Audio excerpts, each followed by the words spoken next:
यवतमाळ इथं रविवारी शिवसंकल्प जिल्हा पदाधिकारी प्रशिक्षण शिबिर पार पडलं।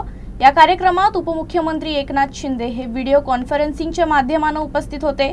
यावेळी शिवसेनेतर्फे तयार करण्यात आलेल्या लक्षवेध ॲप बद्दल माहिती देखील देण्यात आली।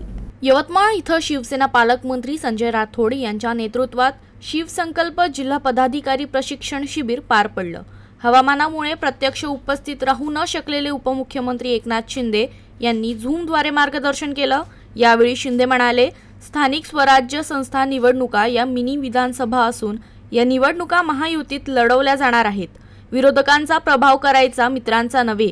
त्यांनी शिवसैनिकांना एकजुटीनं काम करण्याचे, मतदार यादीतील बोगस मतदार ओळखण्याचे आणि लक्षवेध ॲपद्वारे हायटेक नियोजन करण्याचे आवाहन केले।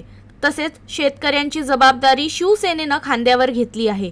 जनता विकासाचा मारेकरी नव्हे तर विकासाचा वारकरी शोधते, असं स्पष्ट मत शिंदे यांनी यावेळी मांडले। या शिबिरात 2000हून अधिक पदाधिकाऱ्यांना संघटन, संवाद कौशल्य आणि सोशल मीडिया वापराचे प्रशिक्षण देण्यात आले। तर बाळासाहेब नेहमी सांगायचे, सगळ्यात मोठं पद हे शिवसैनिक म्हणून सगळ्यात मोठं पद आपण मानायचो।